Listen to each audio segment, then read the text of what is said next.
Hey friends, it's Miss Regine here, and today we're going to continue our trigonometry lesson.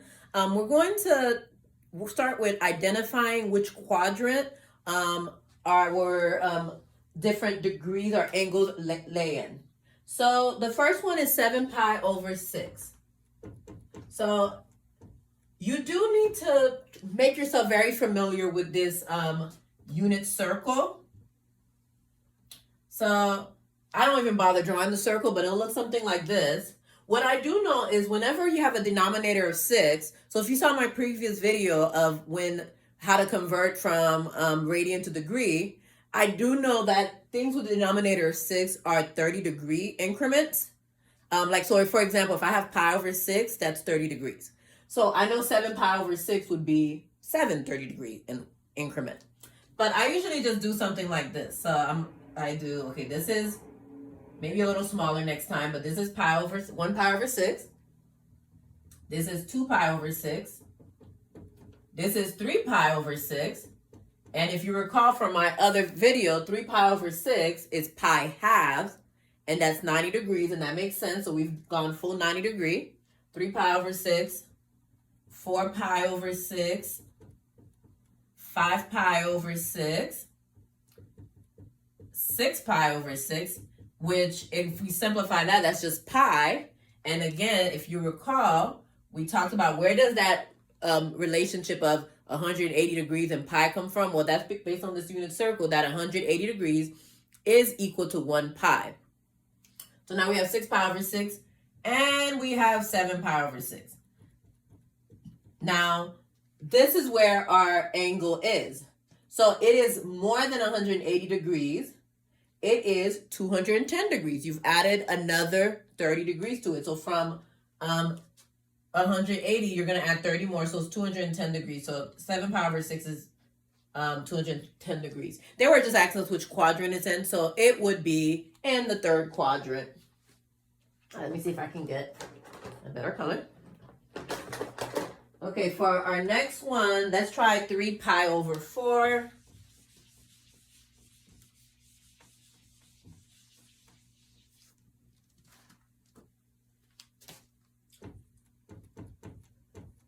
So once again, draw my grid.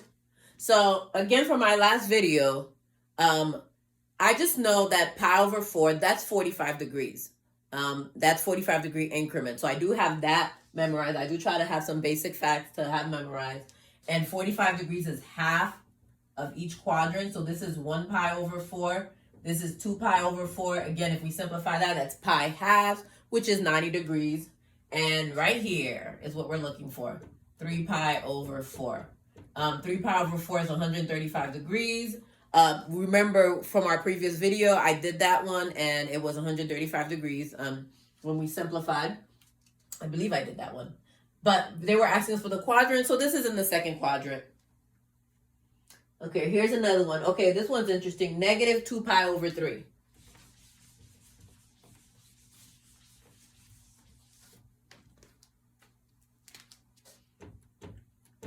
So I'll start the same way. The only thing is, when it's the negative, you're going in the reverse direction. And as you get to higher level math, you'll learn that that's all negative means. It just means to do the reverse. So we're going to go backwards. So instead of normally we're going counterclockwise, so we're going to go clockwise. And the denominator of 3 is 60 degrees. So I also do have that in mind that, okay, this is going to be 60-degree angle. I have those facts memorized. So this is negative pi over 3. And this is what we're looking for, negative 2 pi over 3. And of course, it's just an estimation of how large this is. But it would be right here in the third quadrant.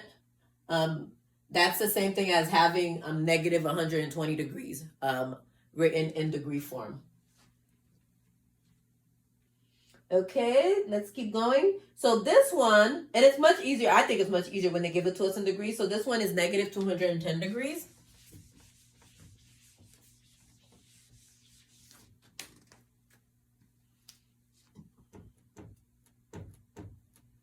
Okay, so same thing, we're going clockwise when it's negative. And I already know this is negative 90 degrees. So just going backwards. That's why I say it's much easier when it's in degrees rather than radian. This would be negative 180. If you remember, it was positive 180 before.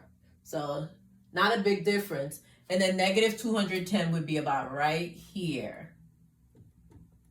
So I just add another 30 to it to make it negative 210. So that's second quadrant. And 420. Okay. This one is also interesting when it's like this. 420 when it does a loop. And then another, well, actually just does one loop. 420 degrees.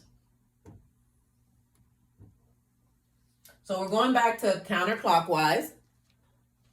Going this way, I'm at 90, 180, 270, and 360. So I've gone full circle. But I need to get to 420. So I might want to just add 30 degrees at a time. So from 360, this would be 390. And 420 will be right here. So it would just be a full circle and then you start again. So this would be in our first quadrant. So now this is going to take us to our next section, which is how to find positive angles that are less than 60 or 2 pi when you're given coterminal angles. So just like what we were just given here. In fact, since we have this right here, I can just do it right now. This 420 degrees that we saw, that we went 360 and then we continued going, this 420 degrees is actually 60 degrees.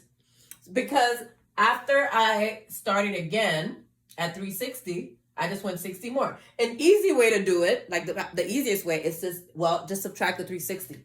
So if you're ever given something like this, you can just easily subtract 360 and you'll be left with 60 degrees. So whatever you get, for example, if you do sine 420 degrees, put in your calculator. I don't have my one handy, so I can't. And then you do sine 60, you will get the same answer because they are coterminal angles. Okay, so here's one, 395 degrees.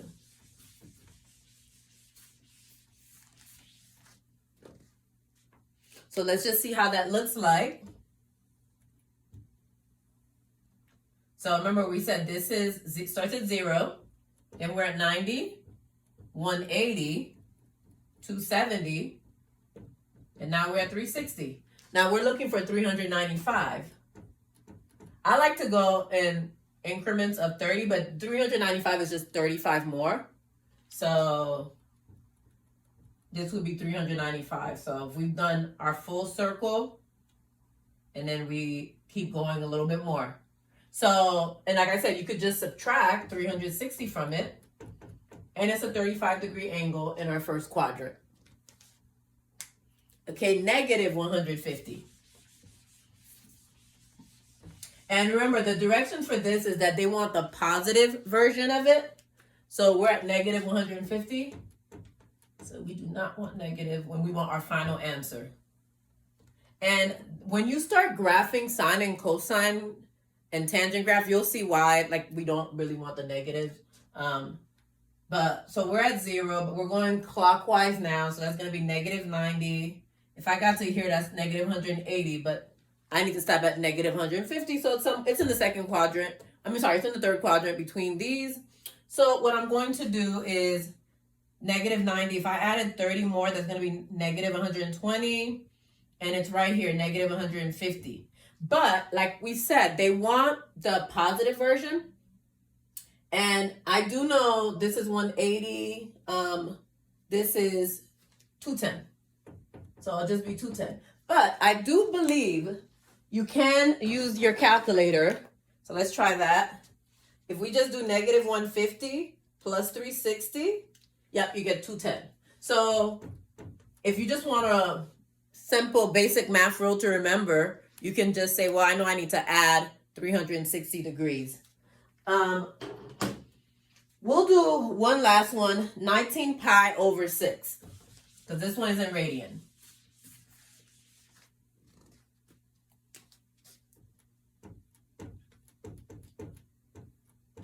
So 19 pi over 6. So remember, you know what? Let's count by, because we want that denominator 6 pi. So we have 1 6 pi, 2 6 pi, 3 6 pi, but I'll just do it quickly. 4 6 pi, 5 6 pi, 6 6 pi, 7 6 pi, 8 6 pi, 9 6 pi, 10 6 pi, 11 6 pi, 12 6 pi, which is also the same thing as 2 pi when you simplify the fraction. We're back to 13 6 pi, 14 6 pi, 15 6 pi, 16 6 pi, 17 6 pi, 18 6 pi, and 19 6 pi. So it's right here. If we recall, when we want a number that's less than 2 pi. So forget that we went so many times around the world. We know over here that would be 6 pi over 6 because that's our pi. So this is 7 pi over 6. Now, if we want the math behind that, same thing as when we had degrees, we were subtracting 360. Here you're going to subtract 2 pi because that's the unit for radian. So if you subtract 2 pi, we do need common denominator. Our denominator is 6. So I'm going to change this to 6. 1 times 6 is 6. 2 times 6 is 12.